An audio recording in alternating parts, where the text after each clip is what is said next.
Hey Rebecca, how are you? I'm fine. How are you, Michelle? Good. So we should introduce ourselves. My name is Michelle Goldberg. I'm a writer. I actually used to be a colleague of Rebecca's at Salon, but for the past 4 years or so, I've been focusing on writing books. I wrote a book about religious fundamentalism in American politics called Kingdom Coming: The Rise of Christian Nationalism. And now I'm almost finished with my second book about the global battle for reproductive rights called The Means of Reproduction. And, like Rebecca, I've been writing a lot recently about gender and the 2008 election. And I can't wait to read and also to talk with you about this upcoming book.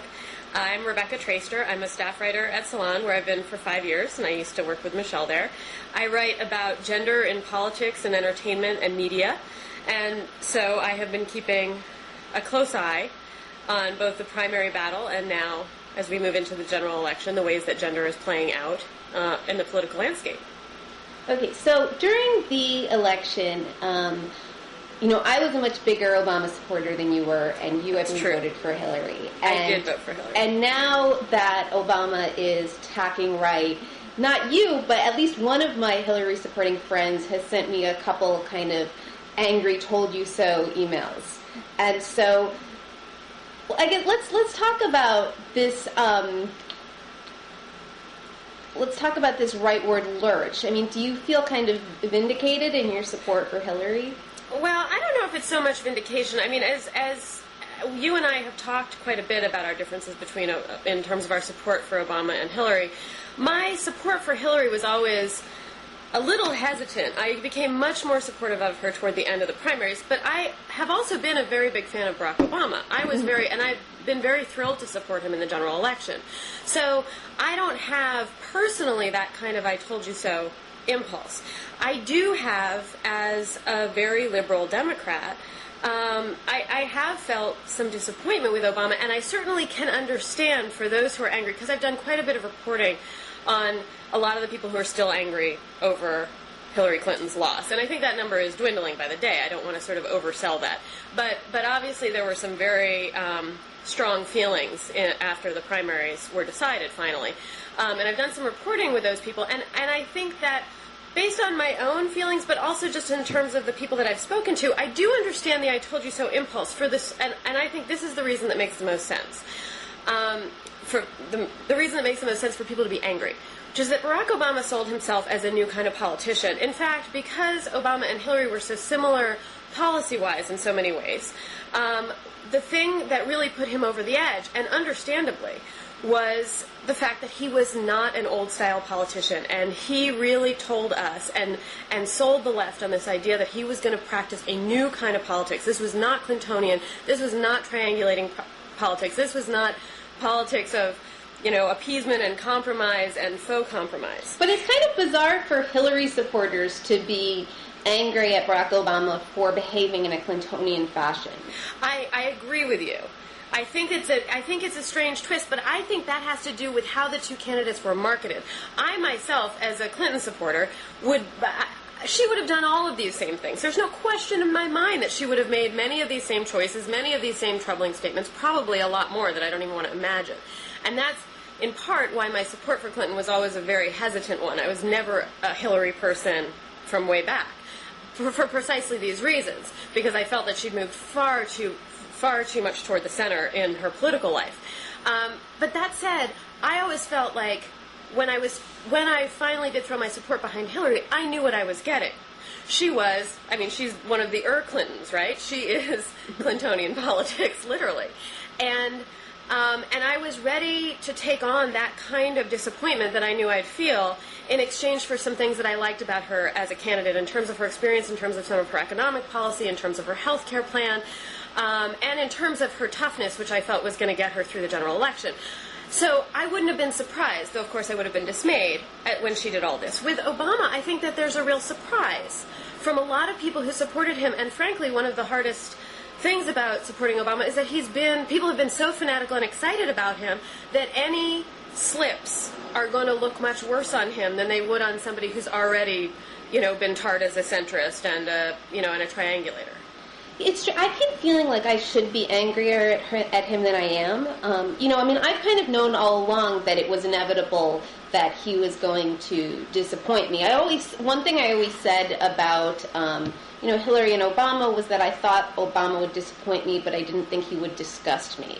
I am a little bit disgusted, not at all of his flip-flops. I mean, especially at one that he made a few months ago now, about when he talked about an undivided Jerusalem at the AIPAC conference. Yes. Because it seemed so gratuitous, although I understand that he's been now put in this position where he kind of has to be in this defensive crouch before a very numerically small band of powerful supporters of Israel, but who are also very politically powerful. On the other hand, though, it's always been clear that this is two things. First of all, we all want someone who will win. And so my main feeling about it is thinking that, not so much, I can't believe he's doing this, but more, I hope he knows what he's doing. I don't mind if he wants to make some kind of tactical compromises, as long as he's making them intelligently. And right now he's not making them intelligently, in part, I think, because he did too many too quickly, so that it seemed like such an almost wild lurch, and so that now this has become the narrative, Obama attacking right. I agree that this streak, I just wonder what he's thinking. I mean, I agree with you that he has to do these things, and in some ways, the fact that he's willing to make these sort of unpleasant, very unpleasant moves to somebody who, with politics to people with politics like ours. These kinds of strategic moves are just sort of horrifying. But we want him to win. I agree with you. I want him to win. I understand. I think that there are a lot of people who have understood that, of course, he was going to need to do this kind of stuff. The one, I should say, your use of the word gratuitous made me think the one that's gotten me the most, actually, was the support of the minority opinion in the Supreme Court case about the death penalty for child rapists. I was so stunned that he felt like he needed to come out and support the minority opinion in that case when the majority decided that, in fact, we would not execute child rapists. The reason that didn't bother me that much is because it has no repercussion. It has no implications. I almost felt like that was a freebie. He could take this kind of red meat, really kind of ridiculous, outrageous position, but that is, the kind of thing Barack Obama doesn't support, harsh penalties for child rapists. So he takes this position. It means nothing because it was already overturned by the Supreme Court. There's no possibility anyone's going to act on it. I agree it means nothing, and yet so much of what people are being told, people who may be reluctant Obama supporters are being told that they have to support Obama because he's going to appoint the right people to the court. And so for him to go out of his way, all he had to do in that instance is say, of course, I am horrified, and as a father and as a human being, I would want to exact the highest possible punishment, but as a lawyer and as a politician and as an American, I respect the majority opinion of the Supreme Court of the United States. To me, that was the easy thing to say, to go out of his way to support a group of justices who, those who are waffling about whether or not to vote for him, liberals, some feminists who are still upset about Hillary, what they're being told is you better vote for him because he's going to appoint the right people to the Supreme Court. So do you really think that that's implanted doubts? I guess it never even occurred to me that meant that he wouldn't appoint the kind of people to the Supreme Court that we assumed he would. Of course I believe he's going to appoint better people to the Supreme Court than John McCain. I'm not saying that but it does bother me that he felt the need. That was the gratuitous thing. Mm-hmm. I felt it was gratuitous for him to go out of his way to support that minority opinion, especially since it was the minority. He didn't have to do it, and I just thought it was a pile-on. And in this string of FISA and the Second Amendment stuff, and now there's some of the abortion issue is being raised, and he seems to be moving back and forth on it a little bit. Let me ask you about the FISA thing. You guys have been so good at Salon on covering this, and I've been trying to think. I think the law is so awful. Mm-hmm. But I've also been trying to think, if I was working, let's say I was working for Obama, not that I ever would be, what would I have told him to do? What should he have done? There seems to be, to me, such a gulf between what he should have done as a kind of moral constitutional, patriotic person, and what he should have done as an effective politician, because he had gotten himself, I think, into this trap when he said that he was going to filibuster it, so that now he couldn't just, if he was going to oppose it, he couldn't just oppose it. Exactly. He would have had to lead the cavalry against it. And that would have been all we were hearing about for days on end, was this, like, you know, titanic struggle over some kind of national security bill in the Senate. I've been trying to think of whether there's another way he could have played it that it wouldn't have ended up like that. Well, you know, I don't know if there's another way he could have played it, which is why I'm not a politician and would be a massively unsuccessful one. However, I do think that Barack Obama's greatest gift is his way with words. My solution to every one of his problems is he needs to talk about it, and talk about it directly and transparently. Mm-hmm. This is why people love him, because when given some, you know, incredibly convoluted trap of a question, I've seen him again and again simply answer it directly, and that's what appeals to everybody. It's going to be what appeals not only to people on the left, but eventually to people in the center, and maybe even on the right as well. It's his ability to take a political issue and make it clear and transparent for people who listen to him. And I think one of the things that people were most upset about with FISA was that he fell in line calling this a compromise.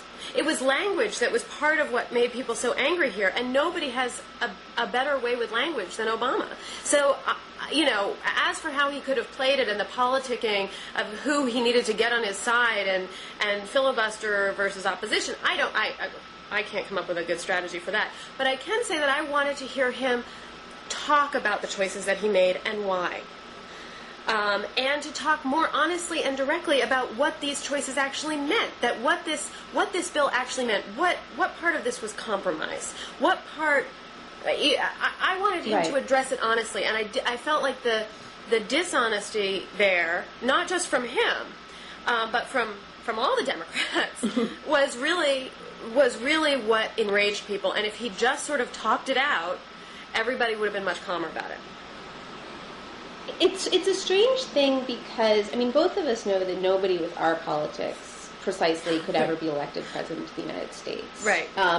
But, you know, one of the things that so thrilled me during the primaries about Obama was that it seemed to suggest that this was, in fact, a kind of more amenable country for people with, you know, kind of intelligently articulated progressive views than we had maybe imagined. That you didn't necessarily have to pander and condescend, you know, and kind of smuggle your liberalism in under the guise of, you know, blue collar, rah-rah toughness.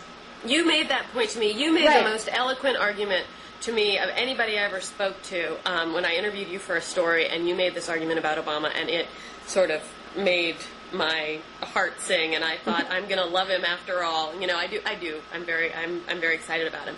But it was in part because of your articulate argument on just this point, that he was going to be essentially a Reagan for the left. But I don't know. I still think that it is maybe there seems to be now a kind of rush away from him. Or not away from him, a rush to say, oh, well, look, in the last month he's totally sold us out. I like to think, I mean, although maybe I'm just being Pollyannish, that he is just kind of feeling out this new terrain, you know, which is so different than a Democratic primary electorate. And so one of the things that I keep, although it also kind of making these excuses for him, which I can feel myself doing, and I feel quite dishonest about it. I mean, again, like I said, I'm trying to be angrier at him than I am, because I think it would be more intellectually consistent. But you know, see, so I keep asking, you know, what would it take? You know, what would be a bridge too far? You know, obviously I'm someone who cares a lot about separation of church and state. I wasn't that upset about the expansion of the faith-based initiative because it had the because he had the protection for hiring rights, which was at the heart of, you know, the whole critique that I wrote of the faith-based initiative in my first book. Right. But there's also pressure on him, I think, to adopt a kind of so-called centrist position on abortion. And he's, again, there's this temptation or this danger to kind of parse every single thing that he says. But again, it was a kind of gratuitous statement when he was talking to that magazine, and he talked about why there has to be an exemption for third trimester abortions, but that it doesn't need to include kind of psychological illness, basically. Mental distress, I think, is the phrase that he used. Mental distress would not qualify as a health exemption, is what he said to Relevant magazine, which is a Christian magazine. And the thing is that that's one of those issues, third trimester abortion, that seems to be kind of calling out for someone with his rhetorical skills to explain to people why something that's been framed to them as... I mean, I think that we, as the feminists, have done such a bad job of conveying why third trimester abortions matter. My own feeling is that we're very wedded, obviously, to the language of choice and to the language and to the kind of narrative of the slippery slope, and that the reason that you can't countenance any kind of restrictions is because it's all going to lead to the unraveling of Roe. And I don't think that means anything to people on the outside, and they just think, this is horrible, why should we allow this? And have never really thought through the fact that these aren't, people who all of a sudden are changing their minds about their pregnancies in the, 7th or 8th or 8th and a half trimester or 8th and a half month, and saying, actually, never mind, that these are all medical emergencies. Right. And that these are kind of by and large wanted pregnancies that go horribly wrong, and that you're actually kind of denying a life-saving medical intervention or kind of forcing a woman into a riskier procedure than she should already have. I mean, this shouldn't be that difficult to explain. Right. And in a way,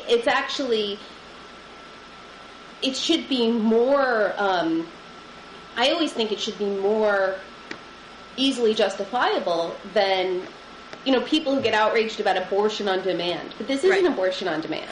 This is... Yeah, no, I think... I've been wrestling with how I feel about Obama's abortion statements, the late-term abortion statements, for the past 24 hours, and really going back and forth in terms of what I think of it politically. Just to give some background on what happened, he gave an interview that was published in Relevant magazine, it's this Christian magazine, in which he said he supports the ban on late-term abortions as long as there's a health exception in place for maternal health, but that he doesn't consider mental distress an issue of maternal health. Now, this immediately enraged a lot of reproductive rights activists and feminists for very good reason, because the issue of whether mental distress and mental health falls under the category of a maternal health exception, and whether or not, in fact, it qualifies as a health issue, is absolutely fundamental to the continued fight for abortion rights. Now, the very next day, Obama clarified his statements to reporters on the plane and said, of course he considers mental distress and mental health to qualify as a health exception, and that of course he takes it very seriously. And that satisfied a lot of people on the left, a lot of feminists. But the thing he said in clarifying was that he was just talking about women who may come in to get their late-term abortions because they're feeling blue. And I think this is, and he used those words. Right, which doesn't exist. This is what I think that you're talking about, and what makes me frustrated, because I think he's done actually a very effective dance here, and this is what I've been wrestling with. Do I sort of tip my hat to him for taking a megaphone for the Christian right, which is Relevant magazine, and expressing to them what they want to hear, and then turning around the next day and expressing to the left what they want to hear? Now, part of me, again, as somebody whose politics are far to the left of all of this, but who wants to see this guy get elected, thinks, all right, nicely done. Finally someone who can do this. Somebody who can do this, because both sides seem to be at least moderately satisfied. But the feminist and the radical reproductive rights activist in me, the one who thinks that all abortions should be safe, legal, and fully government funded, is horrified by the use of the words feeling blue with regard, honestly, to any abortions. This attitude that this is why a woman would walk into a hospital or an abortion clinic to to end a pregnancy is one of the biggest misconceptions about abortion, and it is one of the greatest clubs used by the religious right and by anti-abortion activists, that abortions are sort of undertaken. Or something that people do casually. They do it casually, you know?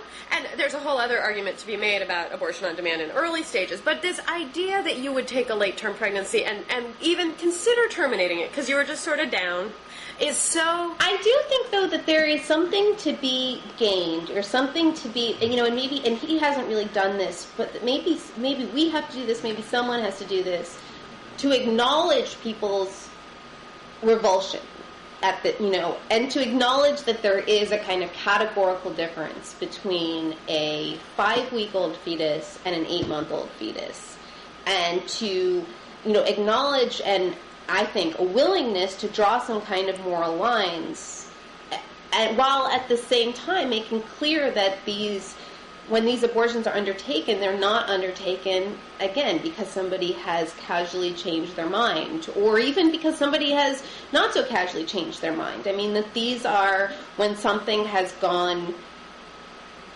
really seriously awry, that there's a difference in kind of why someone undertakes an abortion at 8 months and why somebody undertakes an abortion at 8 weeks. Well, this is the struggle that's been going on within the reproductive rights movement for ages. I mean, this is how to talk about these lines. This is something that Fran Kissling, I believe in 2005, really kicked off with. Frances Kissling is the former head of Catholics for Free Choice, and she really kicked this off by writing a very controversial piece about the morality of abortion and bringing the notion of morality into a conversation about reproductive rights and how abortion itself can be a moral decision.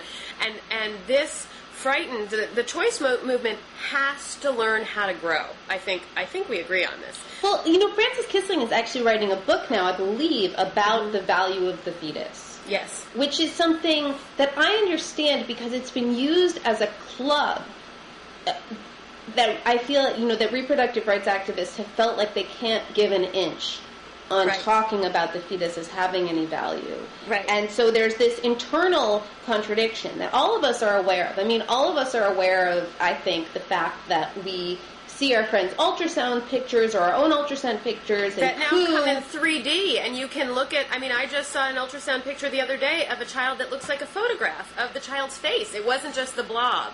Mm-hmm. And I should use the word fetus. I mean, this is the kind of thing. As technology changes, as it is very rapidly, we have to be able to evolve and change our language and shift it if we hope to keep any kind of emotional and moral ground. We have to be able to make the argument that reproductive rights is a moral battle and that morality is on the side of the reproductive rights. Right, and then you can make this argument without actually denying what it is that we're... And, I feel like I used to do this when I was much younger, say, it's just a blob, it's just a growth, and, at its very early stages, it is... And that's why it really is a continuum. I mean, that's why I think you have to acknowledge that there's a difference between 8 weeks and 8 months, and that the law has to take that into account, because there really is a huge, huge, huge difference between, there is a stage at which it's just a clump of cells, and there is a stage at which you find yourself slipping into the language of it's a child or it's a baby, even if you feel like you shouldn't be. Although, it's also interesting because, as you know, I'm working on this book about the global battle for reproductive rights. And so I've been traveling. It's not just about abortion. It's about other things as well. It's about population control and, the panic about underpopulation in Europe and all these different things. But I have been going to a lot of countries where abortion is really severely restricted. So I spent about a month in Nicaragua. I spent time in Ethiopia, in Uganda, in Poland, in Kenya.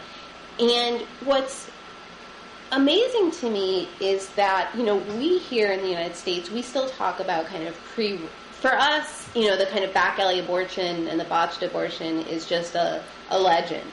It's something that happened before I mean, actually before I was born, and there are young people. When I covered up the March for Reproductive Rights in Washington a few years ago, I was on a metro with some teenagers who'd been at the march and who said, one of them said, why is everybody wearing buttons with coat hangers on them? They didn't even know what a coat hanger meant anymore. And yet, in all of these countries, it's amazing to me. I mean, I guess it shouldn't be amazing that abortion in the third world doesn't get more coverage. But, so I guess I'm naive to even say this, but it is amazing to me that people don't realize the extent of the toll that it takes. That we're talking about, a third of maternal mortality in a lot of countries, and that it's just hospitals, wards full of women, and that, there's doctors in kind of OBGYN wards, that this is what they spend all day doing, is cleaning up botched abortions. For me, any kind of, it's such a reality check when you start also, because on the one hand, I do think a lot about these issues of, the fetus and these kind of things that Frances Kissling brought up. On the other hand, it is such a reality check about what is at stake and what we are and what kind of American anti-abortion policies, which are still kind of abstract. Even, we might be angry about the things that Bush has done, but it hasn't really, if you don't, especially if you live somewhere like New York as opposed to somewhere like Mississippi where they have one clinic, it barely affects us. Well, I think that one of the things that we need to start talking about, we go back and forth on how we talk about the fetus or the morality of the fetus or the emotional attachment to the fetus. And the thing that we have around the world, I think, and in the United States, we still have such a hard time talking about that we absolutely need to, is the value of the woman. Mm-hmm. And that's what you're talking about when you talk about these hospitals filled with botched abortions. This is what we're talking about when we talk about how a politician treats women as if they might go into an abortion clinic and just because they're feeling out of sorts and get rid of an 8-month fetus. That's also about how we talk about women, how we value women, whether we put the value of their lives, their reproductive freedom, their choice, their health above the value, whatever it may be, of either the cells or the baby-like organism inside of them. I mean, this is about, it's not a sum total game on what has value and what doesn't. It's also about weighing how we prioritize and how we talk, think, value, and appreciate the rights of women in addition to the rights of fetuses. Yeah. Do you know, has anybody, this is the kind of thing I probably should have looked up before, but has anybody ever made, I mean, I know, the kind of constitutional argument about abortion in American law is all about this privacy right. Has anybody ever made or seriously talked about making a due process argument for abortion rights? I don't know the answer to that question. I should have looked it up too. Do you know what I mean? That limiting abortion rights constitutes unreasonable search and seizure, or that forced pregnancy constitutes the kind of unreasonable seizure of a part of your anatomy. That's fascinating. That's a fascinating idea, and we should look it up as soon as we're done. I'm sure we'll both go to our computers and look it up. But that's the kind of thing that I always wonder whenever we get into this. And this I think, ties in very closely to probably what you've found, and I know we both read that article in the Times Magazine about Childless Europe, about what's happening around the world in terms of overpopulation and underpopulation. And I think that also ties into how we value women, how we treat them once they've had children. Like, this is the whole theme of my book, which is that which is that all of these different kinds of demographic distortions, be they underpopulation, be they depopulation, be they these kind of really distorted sex ratios that you see in East Asia and South Asia, right, are all a kind of consequence of the devaluation of women, which is kind of amazing when you realize that underpopulation and overpopulation have the same cause. Yes. Which is, in both cases, women not being able to make choices about their reproductive lives. That, I was kind of angry when that article came out, in part because I really wish that I had done it, because I have a whole chapter about that, and that Russell Shorto in the Times I feel like he's always stealing my ideas before I have them.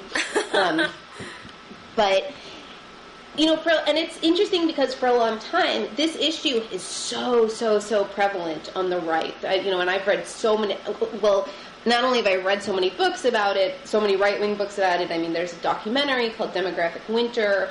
Last year I went to a kind of a right-wing, an international right-wing conference, which, not everybody realizes that such a thing exists, but they are this kind of world gathering of fundamentalists that an organization called the World Congress Family has every 2 years. I went to one of those in Poland, and, this is all they were talking about, demographic winter, that secularism and feminism has led to a kind of a Europe that's lost its will to live. But if you read that story, and I'm sure you know this and have already written about it in the book, I was so struck by the descriptions of what's happening in northern European countries, in the Netherlands and in Norway. In Norway, I was stunned just reading about the kinds of things that they're doing for their families to allow both men and women to work and raise families in healthy and well-funded ways. Yeah, and it's amazing. And what's amazing, and this is the thing, is that the feminists and people on the left, I feel like, have not wanted to really talk about this issue because it so smacks of racism and eugenics, and to talk about Europeans not having enough children at the same time as a lot of us believe that there's a problem with kind of really high birth rates in parts of Africa where the birth rates are 7 or 8 children per woman. Right. How do you talk about that? That sounds it's so fraught, especially since, kind of pronatalism has such a whole fascist history. But, what's fascinating, too, though, is that there is this whole history of kind of progressive pronatalism, which is, in Scandinavia, in both Scandinavia and France, where there has been really concerted efforts in the past, to kind of both raise the birth rate, and in Scandinavia to get women into the workforce. That was the genesis of these programs in Sweden. And nobody, until that Times piece, was talking publicly about the fact that, the right, it keeps saying that, feminism equals the death of the West, the death of civilization, when in reality, it's now conservatism that's become unsustainable. And it's these countries that have these old school, patriarchal, to use kind of antiquated word, models that are having, where the birth rates are just collapsing. I describe it in my book as it's like there's a reproductive strike going on.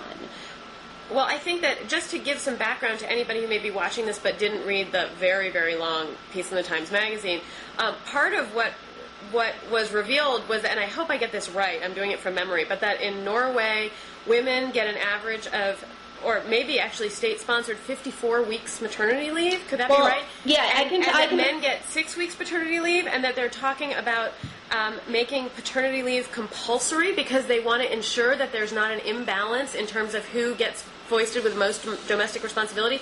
If you even suggested something like this in the, super developed secular United States, you would get laughed out of town. And that is sort of the notions like that. And I believe also, if I'm getting this right, in Norway, 75 to 80% of women work. And the birth rate is higher than it is in the Catholic and less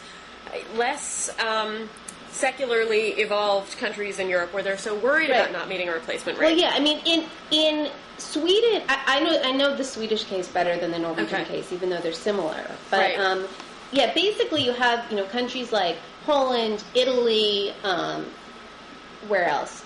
Greece.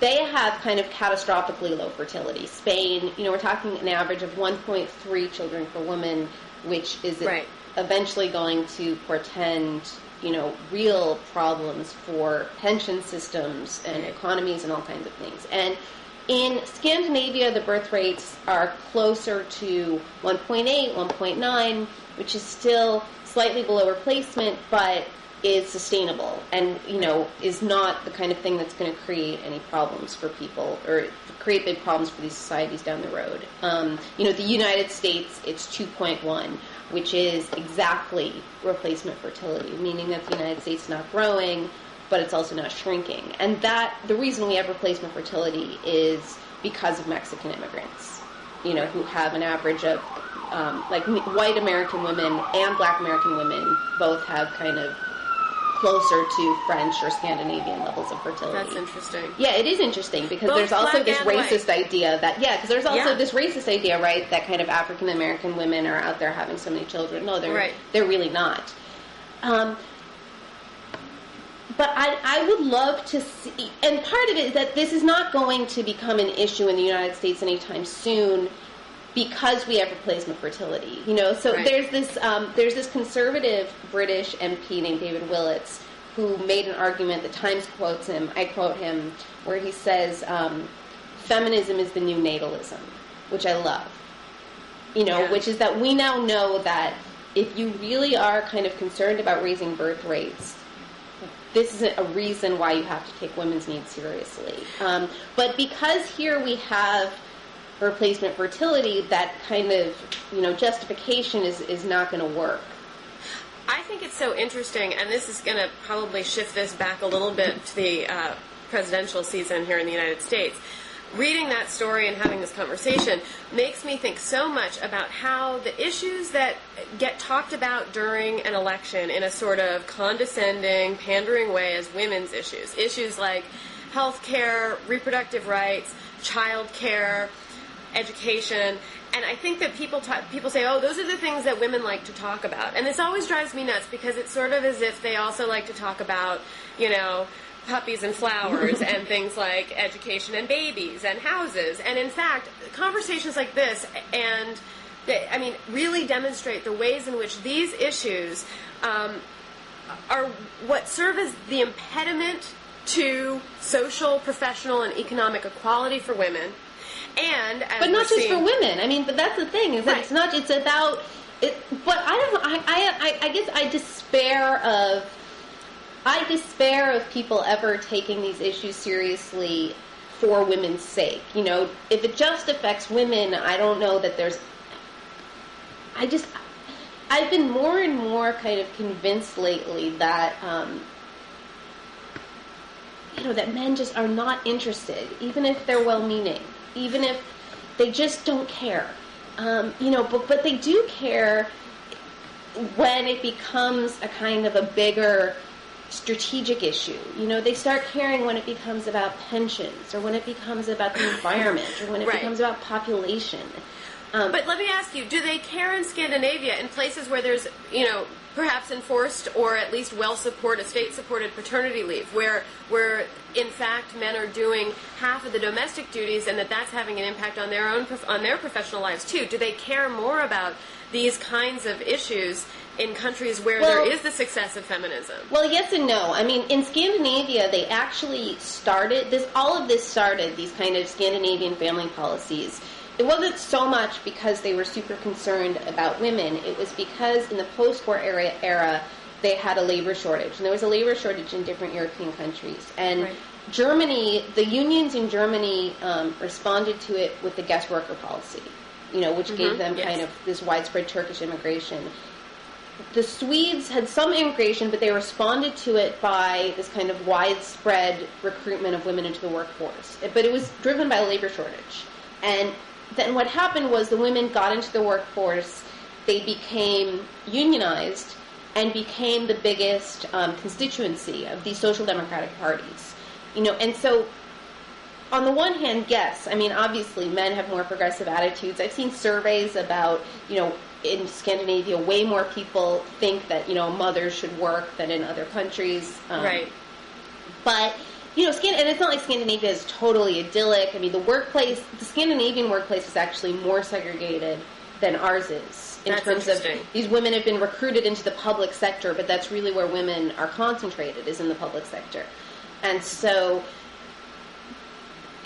But part of it is just that there is, it's almost like Social Security, right? Once you give people these benefits, then you have a really strong political constituency for maintaining them, and it's kind of self-perpetuating.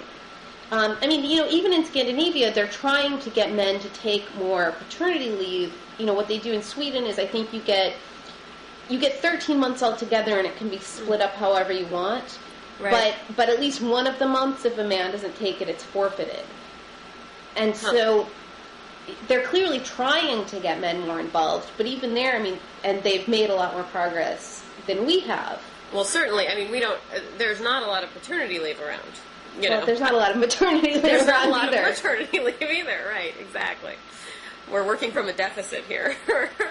But yes, I mean, even if it and it sounds certainly imperfect, it's far more evolved than we are.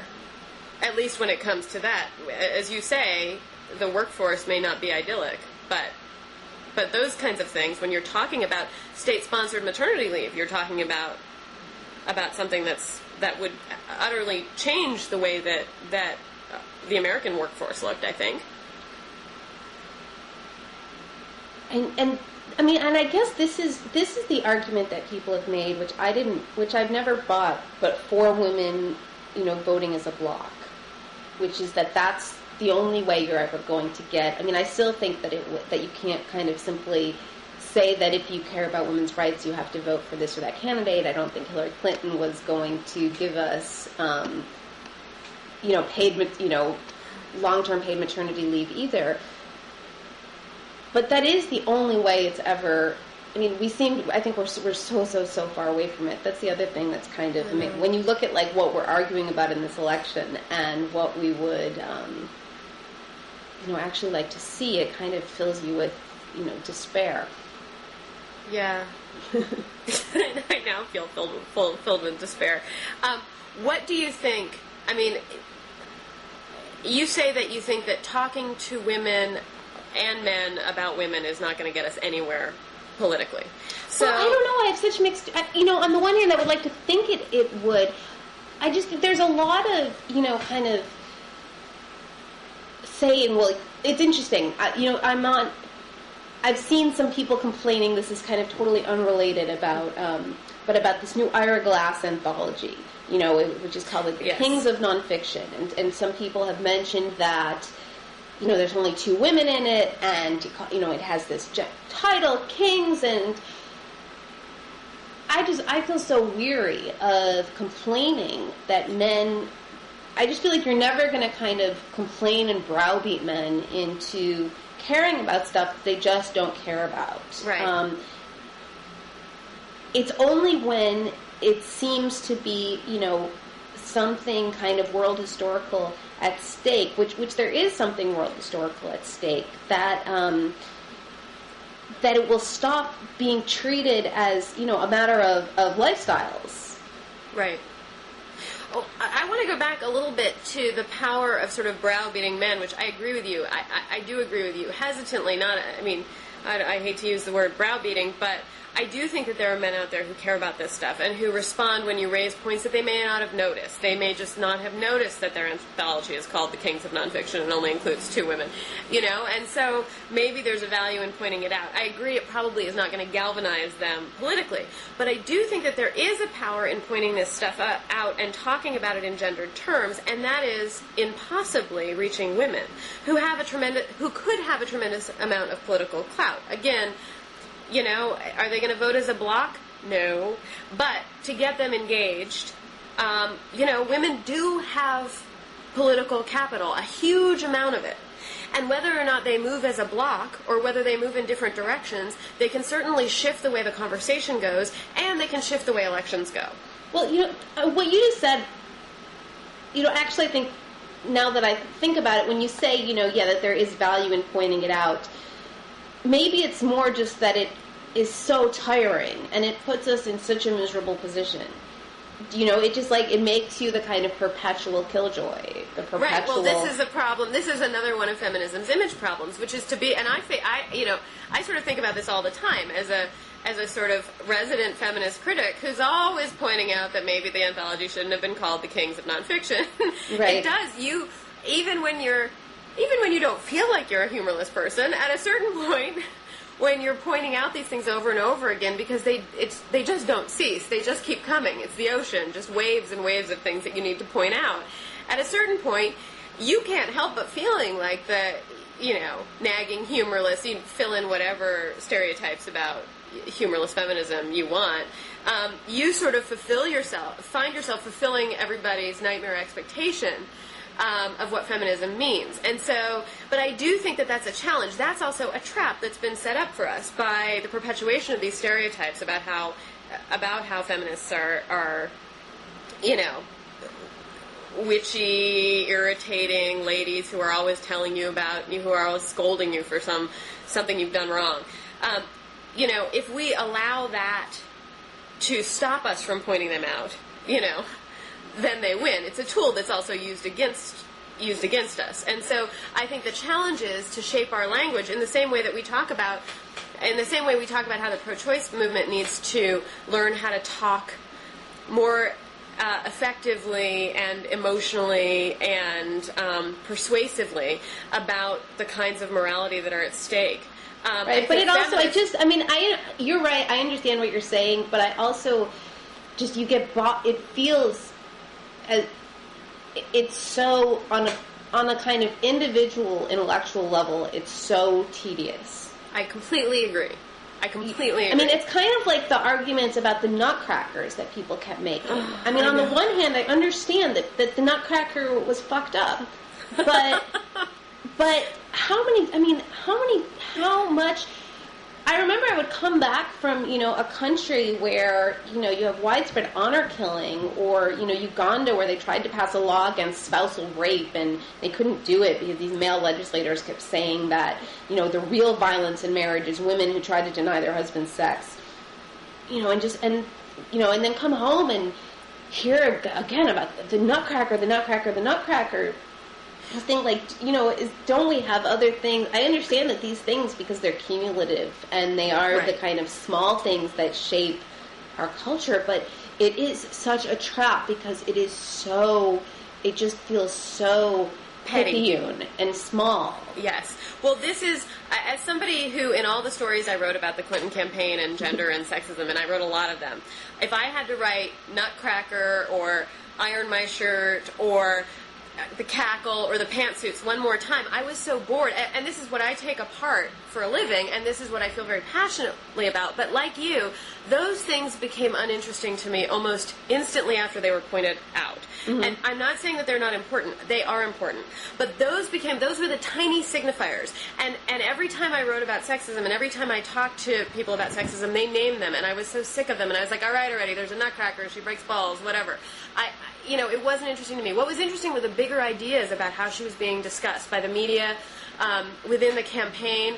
I was interested more in tone and nuance and a sort of unbridled aggression, those kinds of things. I was interested in how racism and sexism were intersecting during the primary. There are so many things that I thought were bigger and more complicated and less easy to go to as there's a doll and it's a nutcracker. I think people use those as stand-ins for ideas that are more complicated and maybe threatening to talk about. And that's part of the challenge in front of us, that there are ways to have much more nuanced and interesting conversations about power and prejudice that don't have to come down to those tiny little signifiers that do look niggling and petty and who cares, especially next to larger examples of oppression from around the world. I just think people use those as conversational indicators to sort of make reference to larger issues that we haven't yet exercised our brains or our language to learn how to talk about those things all the time in the complicated ways that they deserve. Okay, but then this is one of the things that you brought up when we were emailing was how all of these issues, that there was this moment in time when all of a sudden these issues were being discussed in the mainstream, and then that moment was gone. And you mean the sexism? Yeah, right. There was a moment when, all of a sudden feminism was getting, column space, column inches, and then Hillary dropped out, and now we're back to, celebrity divorces and what's the candidate's wife's dress My cost. Horror at this was, first of all, I thought there was this sudden flare-up after Hillary dropped out, in which everybody, including a lot of not only Obama supporters, but vehement anti-Hillary Obama supporters, suddenly sort of patted her on the back and was like, oh, you did great for our daughters, and sort of tipped their hats to her, which I understand, but at the same time, and also often were the people who wanted to kick off a sort of post-mortem about how sexism had played into the primary campaigns. And this I found, from a feminist perspective, slightly irritating, because I was really thrilled that we were having the conversation, but I thought it was interesting that a lot of the people who couldn't stand Hillary, for many of them for very good reasons, could only have the conversation about sexism and what kind of role it might have played after she had ceased to threaten either them or their candidate or whatever. So that was the first thing about the timing of that conversation. But the other thing that drove me insane was the way the bar dropped instantaneously after Hillary got out of the race. Not just in terms of how we talked about her, but how we talked, for example, about Michelle Obama. Throughout the primary race, when Michelle and Hillary were sort of interesting counterpoints, we were talking about Michelle's politics. We were talking about her ideas. We were talking about her career. Literally, I believe the week after Hillary dropped out, she shows up on The View, and all anybody can talk about is her $148 dress from that black and white store. And it was just, and cookies and bacon, and does he take out the trash, and it was just instantly back to the dinosaur days of how we talk about women on a presidential stage. And I think that is so depressing, and that we really have to examine the ease with which we fell right back into that comfortable line of dialogue. Well, and which is interesting, because I didn't really think about it until you first mentioned it to me. Although, I mean, now it's pretty obvious that there was, when she was being presented as a counterpoint to Hillary Clinton, for feminist, for an audience that was inclined to sympathize with feminism, the Democratic primary electorate, or at least, a good part of it, that's what was going to be. I mean, I don't know. Do you think that that's what it was, just a matter of that now, first she was squaring off against Hillary Clinton, or that was the kind of dichotomy, and now she's being set against Cindy McCain? I think a little bit, and I think that's a sort of rational explanation for it. But I do think that there was something else going on, that whether you hated her or not, and again, even though I voted for her, I certainly understand all the reasons there are out there to not like Hillary Clinton. But I do think that it forced us uncomfortably, even if we weren't having the thorough conversations about gender and politics or race and politics that we should have been. Having her there was enough of an irritant and discomforting enough for those of us who were unused to seeing a woman on the, at the debate podium, that it was really forcing us to have some uncomfortable conversations. Of course, Obama's presence at the podium also forces us to have uncomfortable conversations. But the two of them together really provided something extremely discomforting and sort of magical, in that it may not have elevated conversation as high as we'd like, but the kinds of conversations we were having with each other, the kinds of conversations that even were happening on dumb MSNBC, were so much more compelling when both of them were there working as counterpoints. And I think that this is actually one of the only arguments for why they might ever consider teaming up, is because I'm not saying that Obama is boring without Hillary. I'm not going that far. But I do find it interesting that when they were both on the stage and we were so riveted by them, I felt like celebrity news fell off. I felt like even Us Weekly was having them on the cover. They were such fascinating characters, and the dynamic between the two of them. Right, but would they be so fascinating? Would they be so fascinating as? I mean, they were so fascinating because it was. Would they be so fascinating if they weren't, at each other's throats? Well, but I think we'd take them anyway as characters at each other's throats. I mean, I think we'd construct a narrative around and them. that's the problem. I mean, and that's fascinating, but that's also wearying, right? I mean, that's exactly what people don't want. This is not the most rational argument I've ever made in my life. I'm just saying that I have noticed that since Hillary has left the stage, it's all become much more dull. Suddenly we're talking again about Christy Brinkley's divorce and Madonna and A-Rod and stories that I don't think we had patience for celebrity news for the past 6 months, because we have been so into this other storyline and these other characters who just happened to be presidential candidates, and it was great and invigorating and exhilarating. And so I think when I suggest that, it's only because I sort of miss that. And even if well, especially because now it's just like such a depressing slog.